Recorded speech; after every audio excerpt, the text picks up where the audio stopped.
1절부터 9절까지 부모와 자녀의 윤리, 주인과 종의 윤리입니다. 오늘은 이렇게 말씀을 전하겠습니다. 어제 5장 22절부터 33절에서 남편과 아내의 윤리에 대해서 다루었습니다. 사실 5장 22절부터 6장 9절까지를 한 본문으로 묶어서 다루는 것도 참 의미 있고 좋은 것입니다. 여러분 생각하면 이렇게 생각하시면 되겠습니다. 그 시대, 그레코 로만 시대에 가장 중요한 그리스도인다움을 보여주는 것이 무엇이었을까? 가정이었다. 부부다. 부모와 자녀가의 관계이다. 종과 노예의 관계이다. 셋 다 공통점이 있습니다. 공통점이 뭡니까? 남성 위주의 사회였다는 것이죠. 남편은 아내를 구박할 권리가 있고 아내를 마구 두들겨 팰 권리도 있고 아내를 내쫓을 수 있는 권리도 있습니다. 아내나 자녀나 종은 소유에 불과했습니다. 그런 의미에서 그리스도인은 뭔가 다르다. 그것을 보여주는 가장 중요한 척도 그 자체가 한 가정이었습니다. 그리고 그 가정의 경제 공동체였다. 자, 이렇게 제가 그 본문을 한번 어제부터 정의를 한번 도표를 제가 직접 만들었는데요. 한번 보십시오. 5장 1절부터 7절까지는 사랑 가운데 행하라. 5장 8절부터 14절까지는 빛의 자녀들처럼 행하라. 그리고 5장 15절부터 21절까지는 지혜 있게 살아라.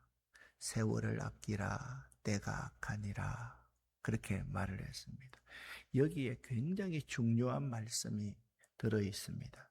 그런즉 너희가 어떻게 행할지를 자세히 주의하여 지혜 없는 자 같이 하지 말고 오직 지혜 있는 자 같이 하여 세월을 아끼라. 때가 악하니라. 그러므로 주의 뜻이 무엇인가 이해하라. 오직 성령 충만함을 받으라. 시와 찬송과 신령한 노래들로 서로 화답하며 너희 마음으로 주께 노래하며 찬송하며 모든 일에 주 예수 그리스도의 이름으로 항상 하나님께 감사하라. 여기 이제 가장 중요한 성경 구절이 나옵니다. 그리스도를 경외함으로 피차 복종하라. 왜 이 문장이 나온다고 어제 말씀드렸습니까? 남편과 아내와의 관계는 그리스도와 우리 주님과의 관계와 똑같기 때문에 그렇습니다. 이걸 보여주고 있는 거예요. 이 비밀이 크도다. 이 비밀이 크도다. 그리스도가 교회를 위해서 하늘 영광을 버리고 자기 몸을 버리신 것처럼 남편은 아내를 위해서 자기 몸을 버릴 정도로 아내를 사랑할 수 있어야 되고 아내는 남편에게 복종하기를 주님께 복종하는 것, 그것이 지금 그레코 로만 시대의 세상 사람들이 우리를 볼 때 이야, 정말 예수 믿는 사람들 다르구나. 그래서 자, 사도행전 11장에 가면 안디옥 교회라는 교회가 있는데 그 안디옥 교회 사람들에게 로마 황제 치하에 있던 정치인들, 권력가들, 그리고 세상 사람들이 저것들 참 독한 이수쟁이들이다. 그래서 크리스찬이라는 말이 그때 처음으로 불리워졌다. 자, 6장으로 들어갑니다. 6장 1절부터 4절까지 부모와 자녀의 윤리에 대해서 말하고 5절부터 9절까지는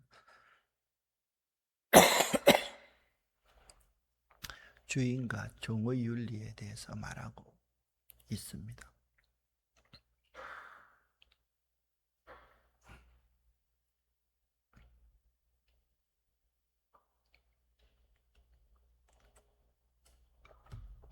죄송한데 항상 새벽에는 목사님 전도사님 잘 보세요.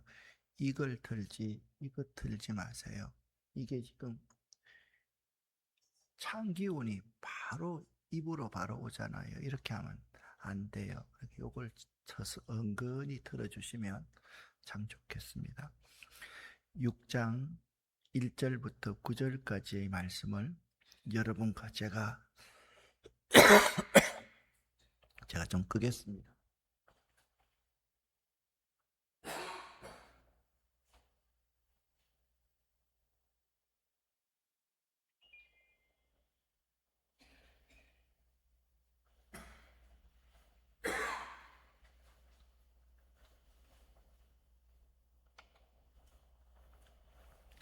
이게 이제 40년 정도 목회하면 이게 직업병입니다. 조금만 예민하면 기침하고 이렇게. 제 자리에 올라가면 전혀 이렇지 않거든요. 이 자리만 오면 그렇습니다. 자, 함께 6장 1절부터 9절까지를 세번역 성경으로 읽어보겠습니다. 자녀된 이 여러분, 주 안에서 여러분의 부모에게 순종하십시오. 이것이 옳은 일입니다. 내 부모를 공경하라고 하신 계명은 약속이 딸려 있는 첫 계명입니다. 내가 잘되고 땅에서 오래 살 것이다 하신 약속입니다. 또 아버지 된 이 여러분, 여러분의 자녀를 노엽게 하지 말고 주님의 훈련과 훈계로 기르십시오. 종으로 있는 이 여러분, 두려움과 떨림과 성실한 마음으로 육신의 주인에게 순종하십시오. 그리스도께 하듯이 해야 합니다. 사람을 기쁘게 하는 자들처럼 눈가림으로만 하지 말고 그리스도의 종답게 진심으로 하나님의 뜻을 실천하십시오. 사람에게가 아니라 주님께 하듯이 기쁜 마음으로 섬기십시오. 선한 일을 하는 사람은 종이든지 자유인이든지 각각 그 갚음을 주님께로부터 받게 됨을 여러분은 아십시오. 주인된 이 여러분, 종들에게 이와 같이 대하고 위협을 그만두십시오. 그들의 주님이시요 여러분의 주님이신 분께서 하늘에 계신다는 것과 주님께서는 사람을 차별하여 대하지 않으신다는 것을 여러분은 아십시오. 아멘. 자, 어제 내용을 다시 한번 정리를 하도록 하겠습니다. 그리스도를 경외함으로 피차 복종하라. 21절, 5장 21절 말씀입니다. 그래서 우리는 피차 복종해야 됩니다. 그러니까 여러분, 저와 여러분들이 그 시대에 살았다 하면, 제가 종이고 여러분이 주인이라 그러면 여러분과 저는 서로 피차 복종해야지 한 사람만 복종하는 것이 아닙니다. 그러니까 여러분 생각해 보시오. 이 피차 복종하라는 단어가 5장 22절부터 6장 9절까지 다 모든 사람에게 다 적용된다. 그렇게 생각하면 됩니다.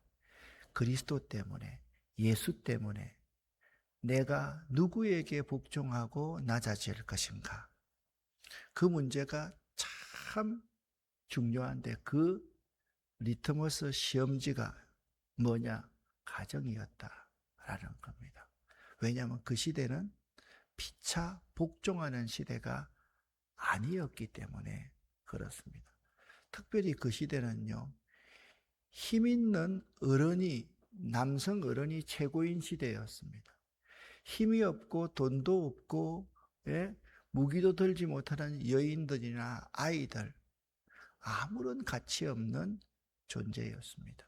그러니 가정에서 부부가 아내만 복종하는 시대였습니다. 종만 복종하는 시대였습니다. 자녀만 복종하는 시대였습니다. 그런데 피차 복종해야 될 시험대가 누구냐? 부부였다라는 것입니다. 두 번째입니다.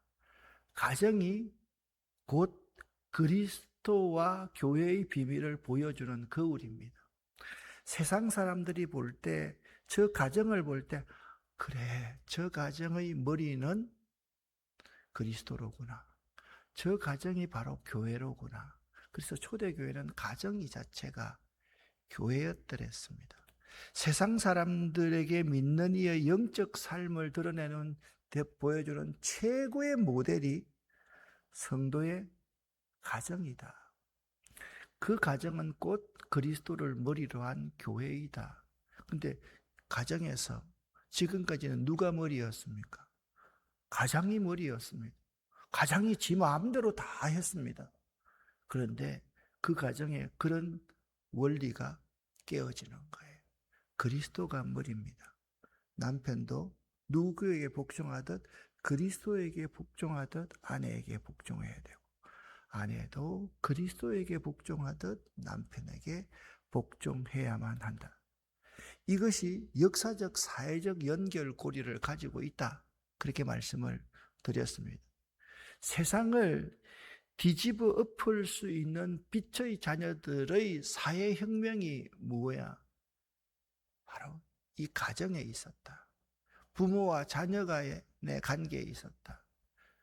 어떻게 노예를 인간 취급을 해줍니까?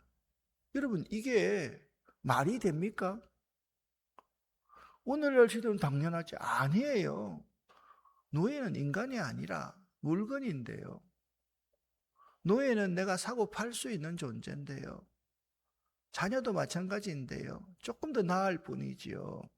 그래서 당시 로마 제국의 가부쟁제 사회에서 아내와 자녀, 노예는 가장의 소유물에 불과했다라는 거예요.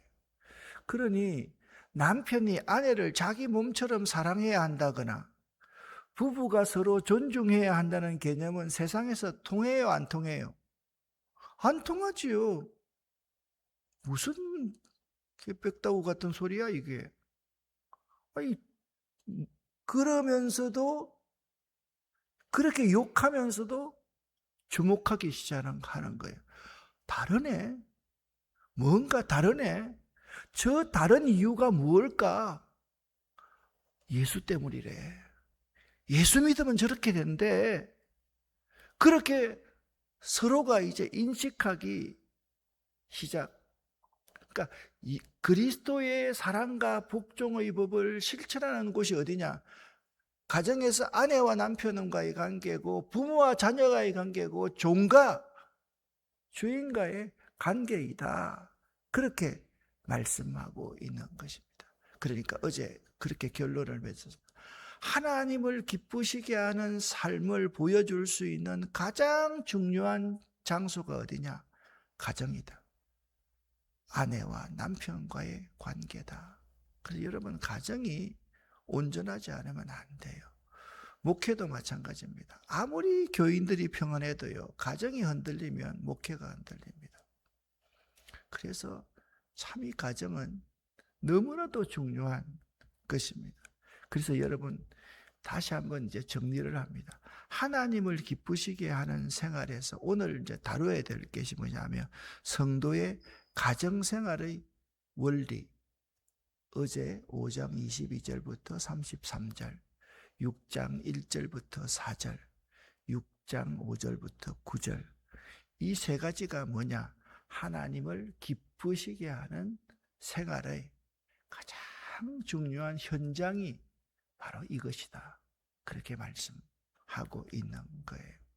그러면 6장 1절부터 4절에서 부모와 자녀의 관계는 어떤 윤리가 적용되는가? 약속이 있는 거룩한 질서이다. 이 하나님의 말씀인 성경에 약속이 되어 있는 거룩한 질서가 부모와 자녀와의 관계이다. 먼저 자녀들에게 이렇게 명령합니다. 부모에게 순종하고 공경하라. 주님 안에서 이렇게 말합니다. 성경은 이것이 약속이 있는 첫 계명이다. 계명이 중요하거든요. 약속 있는 첫 계명이니 땅에서 잘되고 장수하는 비결이다. 정말 사업이 잘 되기를 원하고 내가 급으로서 살아가고 싶다. 내가 장수하고 싶다. 주 안에서 부모에게 잘 하십시오. 공경하고 그들을 잘 섬기십시오. 즉 부모에게 순종하는 것은 하나님이 세우신 창조 질서와 권위를 인정하는 가장 신앙적인 행위가 부모를 공경하는 겁니다. 예수 믿는 사람들이 부모와 원수되어서 척을 지어서 사는 사람이 있습니다. 여러분, 우리가 잘 알잖아요. 우리가 어릴 때는 어린아이가 부모를 따라갈 수 없지요. 한 번씩 가다가 이마트나 이런 데 가보면 아이가 들어와가지고 막 생떼를 부리고 웁니다. 끝까지 웁니다. 엄마는 모른 척하고 앞으로 가고 아이는 그냥 따라가면서 웁니다. 그런데 있잖아요. 부모가 나이가 들어서 70이 되고 80이 되면 그 부모 관계가 바뀝니다. 자녀가 어머니의 역할을 하고 부모가 자녀 역할을 합니다. 그때 그 아이가 생떼를 쓴다고 그 아이 버립니까? 안 버리잖아요. 마찬가지 똑같은 원리라는 사실을 부모가 어린애처럼 되면 그 부모를 내가 품고 그를 공경하고 섬기는 것이 가장 영적인 행위다. 가장 신앙적인 행위이다. 이어 부모들에게는 두 가지를 당부하고 있습니다. 너의 자녀를 노엽게 하지 말고. 그러니까 무슨 말입니까? 자녀를 부모의 소유물이나 감정 쓰레기통으로 여기지 말라는 거예요. 자녀는 부모의 소유물이 아닙니다. 화나면 애한테 화풀이하고 그런 것이 절대로 아닙니다. 두 번째, 주의 교훈과 훈계로만 양육하라. 여기에 내가 만자를 붙인 게 너무 중요한 겁니다. 자꾸 주의 교훈과 훈계는 뒤로 가고 자기 교훈과 자기 철학 가지고 아이를 잡아요. 여러분, 좋은 대학을 가가지고 다른 사람 해치고 죽이고 감옥 가는 게 아이 잘 키운 겁니까? 좋은 대학은 못 가도 사회에 중요한 일원이 되어서 사회에 기여하며 사는 것이 아이 잘 키운 겁니까? 대답해 보세요. 뭡니까? 여기서 이 질문에 대해서 아닙니다. 좋은 대학 가서 사람들 죽이고 권력자의 빌붙어 가지고 나라의 법 체계를 어지럽게 하는 자녀 되게 하고 싶습니다. 그래도 돈 있고 권력 있으니까. 여러분 그딴 말을 그딴 생각을 하고 있는 부모가 없지 않겠습니까? 여러분 참 중요한 것입니다. 여러분 부부관계가요 그리스도와 교회의 비밀을 보여주는 거울이었듯이 부모와 자녀와의 관계 역시 교회의 비밀을 그리스도와 교회의 비밀을 보여주는 마찬가지의 거울이라는 사실을 알아야만 합니다. 자녀는요 부모를 통해 하나님의 권위와 사랑을 배우고요. 부모는요 자녀를 기르며 우리를 오래 참으시는 하나님의 마음을 배우는 거예요. 참 중요한 겁니다. 여러분 부모 되어 보니까 참 치사한 점이 너무 많아요. 아이들이 하는 거 보면 있잖아요. 막 화가 치밀을 때가 참 많아요. 어릴 때부터 키워왔던 아이들을 보면요. 참 그럴 때가 너무 많아요. 그런데 한 번만 나를 탁 잡고 보면 그래, 저 아이는 내가 사랑해야 될 대상이지. 내가 품어야 될 대상이지. 그 아이를 안으면 내 가슴에 피가 철철 흘러야지 그게 부모이지. 그게 느껴지는 거예요. 그래서 그 자녀를 통해서 자녀가 아프게 하고 찌르는 걸 통해서 뭡니까? 하나님의 마음을 우리가 배우는 거예요. 그래서 그리스도와 교회의 관계를 잘 이해할 수 있는 거예요. 가정은요, 성령 충만한 이들이 하나님의 성품을 연습하는 거룩한 훈련소입니다. 세상 사람들에게 그리스도의 권위와 사랑, 그리고 세상에게 하나님을 보여줄 수 있는 거울이 가정입니다. 마지막입니다. 종과 상전의 관계입니다. 이것은 오늘날 우리 직장 사업이라고 생각하시면 되겠습니다. 당시 로마 사회에서의 종과 상전은 인간 대 인간이 아니었습니다. 재산과 소유주의 관계였습니다. 그런데 바울은 종들에게 놀라운 명령을 합니다. 육체의 상전에게 순종하기를 그리스도께 하듯 하라. 눈가림만 하여 사람을 기쁘시게 하는 자처럼 하지 말고 내 있을 때만, 주인 있을 때만 잘하는 척 하지 말고 그리스도의 종들처럼 그런 마음으로 하라. 여기 그리스도께 하듯 하라. 그리스도의 종들처럼 하라. 너희들이 지금 보는데 저 교회에서 사도라고 하시는 분들 보지. 저분들이 우리 주님께 어떻게 하니? 저분들 옛날에 있잖아. 다 주님의 십자가에 못 박던 사람, 주님 배신했던 사람, 주님 피눈물 흘리게 만들었던 사람이거든. 근데 지금 저 사람들이 정신 차리고 저렇게 목숨 걸어놓고 그분 섬기는 거, 그것처럼 하라고 이렇게 말씀하고 있습니다. 보든 안 보든, 기분 좋든 나쁘든 내가 하는 것을 예수님께 보고하듯 성실하게 하라. 왜냐하면 우리가 무슨 선을 행하든지 주님께서 그대로 받으실 줄 알기 때문입니다. 반대로 주인들에게 내가 명령한다. 경고한다. 똑같이 종들에게 공포정치하지 말라. 신사적으로 대하라. 사람답게 대하라. 그들을 하나님의 형상으로 대하라. 하나님의 피조물로 대하라. 왜냐하면 너희와 그들의 상전이 하늘에서 보고 계시고 그에게는 사람을 외모로 취하는 일이 없는 줄 너희가 알기 때문이다. 여러분, 그 시대에 이 말씀을 들었으면 종의 입장에서 눈물을 펑펑펑펑 흘리고 들었을 겁니다. 아니, 세상에 이런 진리가 어디 있어? 이게 말이 돼? 주인은 이제 예수 믿기 때문에 그렇게 한다 칩시다. 교회 밖에 있는 다른 상전들은 어떻게 생각했습니까? 아니, 저게 말이 돼? 저게 있을 수 있는 일이야? 여러분, 이 세상에서는 갑과 을일지 몰라도 하늘의 주님 앞에서는 똑같은 죄인이요 종일 뿐이라는 선언입니다. 바로 이런 말씀이 미국의 노예 해방 운동에 그대로 다 적용된 거예요. 그걸 실천한 것이 노예 해방 운동이에요. 지금도 있잖아요. 서구에 가면 얼마나 백인들이요, 흑인들이나 동양인들을 차별하는지 아세요? 이렇게 하고. 이게 보통이에요. 아직까지 그 정신이 없어지지 않았는데 그 시대는 어떠했겠는가 생각해 보십시오.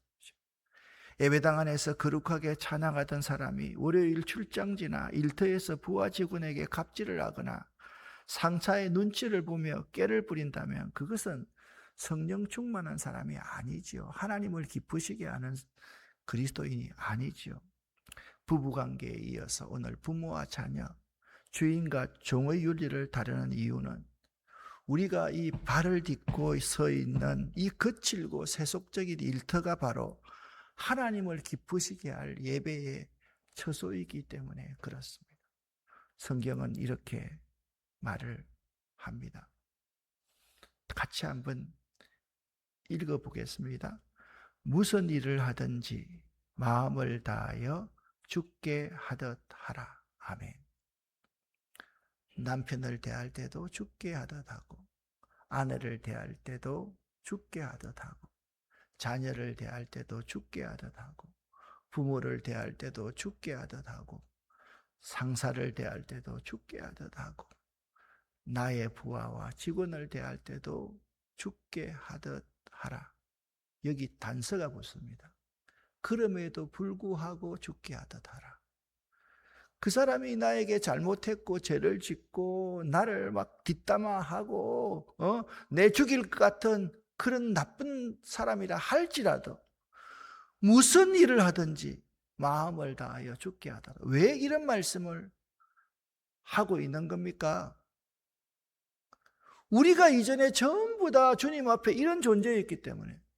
여러분과 제가 어려워서 구원받았습니까? 제자가 되었습니까? 여러분과 제가 아무런 결점이 없어서 주님의 제자가 되었습니까? 아니지 않습니까? 죽을 수밖에 없는 죄인이었는데 우리가 구원받아서 가정을 이루고 있는 거고, 자녀를 낳고 사는 거고, 부모를 섬기고 사는 거고, 직장에 다니는 거 아닙니까? 그래서 여러분 꼭 명심하시기를 바랍니다. 무엇을 하든지 죽게 하듯 하라. 꼭 기억하는 오늘 하루 될 수 있기를 예수 이름으로 간절히 축원합니다. 오늘 저녁에 예배 시간 만나겠습니다. 기도하겠습니다. 살아계신 하나님 아버지, 하나님께 이 세상에 보여줄 수 있는 가장 좋은 거울이 우리 가정이요, 또한 우리의 직장과 일터임을 가르쳐 주심을 감사합니다. 하나님, 뭔가 이 교회 울타리 밖에 있는 사람들과 우리가 다를 수 있는 것, 그것이 우리의 부부관계일 수 있게 하시고, 우리의 가정일 수 있게 하시고, 우리 부모와 자녀일 수 있게 하시고, 그리고 직장과 사업, 일터가 될 수 있도록 하나님 도와주시옵소서. 여기 있는 우리 모두에게 하나님 축복해 주셔서 우리가 주인이 될 수 있도록 하셔서 종처럼 섬길 수 있는 큰 영향력이 있는 자들 다 될 수 있도록 하나님, 이 그릇 큰 자들에게 복을 쏟아 부어 주시옵소서. 누르고 흔들어서 감당할 수 없을 정도로 하나님께서 우리에게 복을 내려 주시옵소서. 이 새벽 하늘 문을 열어 주시옵소서. 그리하여서 우리에게 응답하여 주시옵소서. 예수 그리스도 이름으로 축복하옵고 간절히 기도 올립니다. 아멘.